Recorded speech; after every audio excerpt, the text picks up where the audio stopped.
Hi guys! Welcome again to my channel. Another tutorial na naman po ang ating gagawin. Ito ay introduction to algebra. Marami sa atin ang medyo natatakot sa mathematics. Kadalasan ang algebra. Hindi natin alam na ito ay simple lang. Kasi ang perception natin ay nako, math yan. Mahirap yan. Numbers yan. Related sa numbers. Pero hindi natin alam, madali lang siya. So, ano nga ba ang algebra? What is algebra? Ito ay inihahalin tulad nila sa isang puzzle. Kasi meron tayong hanapin na missing numbers. Then, ito ay related din siya sa symbols. May mga symbols din siya.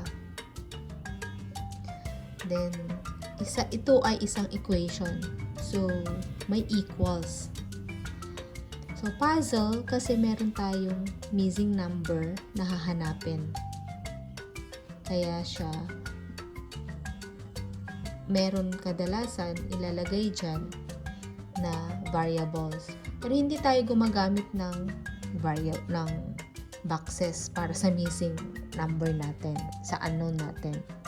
Instead of using box or empty box, gagamit tayo ng mga variables. Ano nga ba ang variables? Ito yung mga letters na nire-represent ng unknown. So, yun yung hahanapin natin, yung X. Yung X or any number is fine, A, B, C, D, E, F, G. Pwede lahat yan. Pero madalas kasi, nakasanayan natin na X na yung common na ginagamit natin para sa variables natin. Pero, pwede rin namang Y. Sabi ko nga, pwedeng anything, any letters. X, Y, Z, pwede yan. Kahit ano, ayon sa inyong natitipuan na letter. N, X, Y, Z, and N. Pwede yan. So, look at these examples. In this case, an X just means we don't know this yet. So, dito, hindi pa natin alam kung ano yung ano ang value ng X. Kasi, ito yung often called unknown or the variable. So, ito yung unknown natin, X. So, yan yung hahanapin natin. So, paano nga ba natin siya isusolve? Paano nga ba natin siya isusolve? So, umpisahan natin. Tingnan natin, ito. Since nasa addition tayo, ano nga ba ang opposite ng addition? Diba ang opposite ng addition ay subtraction. Lagi natin hahanapin yung makakapag-eliminate. So, yung opposite niya, anong opposite ng addition? It's subtraction. So, maglagay tayo ng minus sign here. We will subtract. We will go to the opposite of positive. So, what's the opposite of positive 4? So, maglagay tayo dito ng negative. Negative 4. That is negative 4. Bakit tayo maglalagay ng negative 4? Para ma-eliminate natin. Ma-eliminate natin. I-work out natin what to remove to get the X value. So, yun nga, sinasabi ko, matatanggal lang natin sa papamagitan ng paglalagay ng opposite nung sa given natin. So, positive 4 minus 4 is equal 0.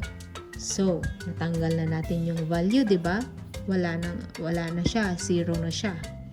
So, baka sabihin natin, saan nanggaling yung negative 4? Saan nga ba nanggagaling?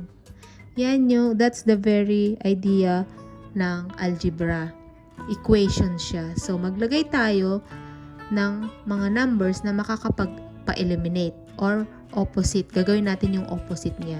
So, kagaya dito sa kabila. Sabi nga nila, kung anong meron dito sa kabila, dapat equal siya sa kabila. So, gagawin din natin sa kabila. Kung ano yung ginawa mo sa left side, yun din ang gagawin mo sa right side. So, nag-minus ka ng 4 sa kabila, gagawin mo rin sa right side. Okay? So, opposite yan, di ba? Ginawa mo. Bakit natin gagawin yan? Para mabalance natin. Equal nga, di ba? From the word itself, equal, dapat equal ang lahat ng gagawin natin dyan. So, balansehin natin. Kailangan dapat gawin natin on both sides. Okay? So, gawin din natin yan. So, kaya tayo naglagay ng negative 4 parehas. So, 8 minus 4 equals 4. Okay?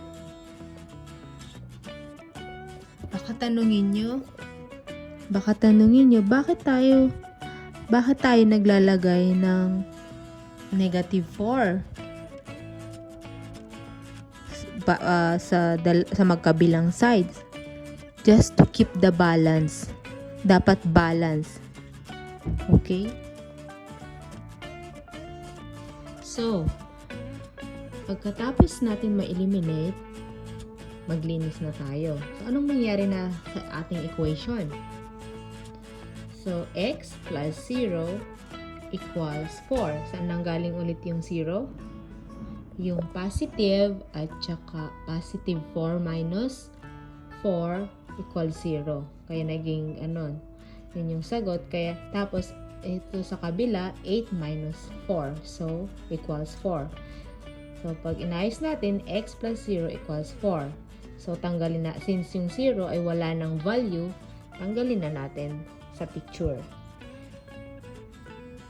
So again, nakita na natin, nahanap na natin kung ano ang value ng unknown natin. So, ang x pala ay 4. 'Di ba? Ganun lang 'yun. 'Di ba ang dali lang? So, para ma-check natin ang answer natin, ganito ang gagawin natin. So, ano yung original equation natin? X plus 4 equals 8. So, ano nga ba yung value ng x daw natin? Ang value ng x natin ay 4. 'Di ba? 4 yung value ng x natin. So, i-substitute natin. 4 plus 4 equals 8. So, ilagay natin. 4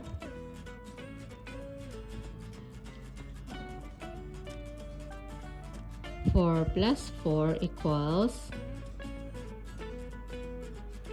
8. So, 4 plus 4 equals 8. Sa kabila ay 8. So, balance tayo. So, anong ibig sabihin nun? Tama yung sagot natin. Tama yung value ng x natin. So, 8 sa kaliwa, 8 sa kanan.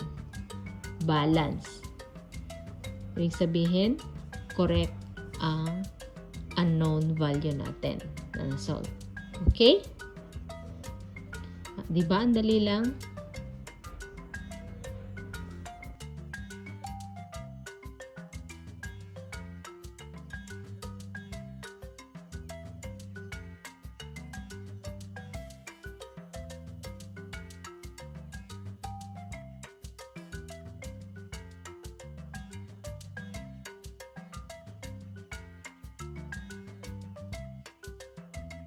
mas maintindihan natin, magbigay pa tayo ng isang example.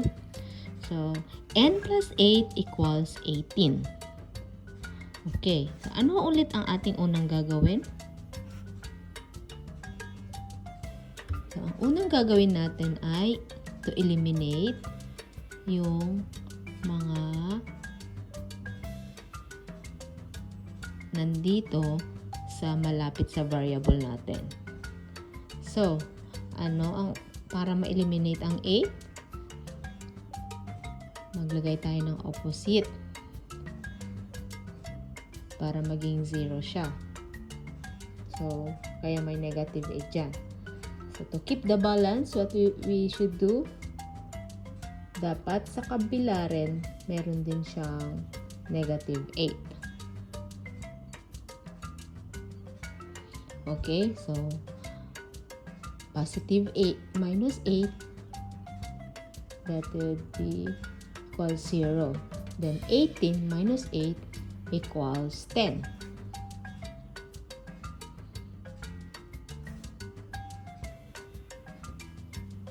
So, are we ready? We're ready to rewrite. So, n plus 0 equals 10. So, nahanap na natin ulit ang ating unknown, which is n equals 10. Diba? Ang dali lang. So, sana ganun lang siya kasimple. Sana sa pamamagitan nitong simpleng tutorial natin sa algebra ay mas naliwanagan kayo na ito ay hindi ganun kahirap ang algebra. Basta maganda ang basic, ang foundation natin ay mas maganda rin. Tuloy-tuloy na natin mas madaling maintindihan tungo sa mas malalim pang algebra or anything na mathematics. Okay? So, thank you again for watching. Please subscribe, like and subscribe para sa mas marami pang tutorial na darating. Bye!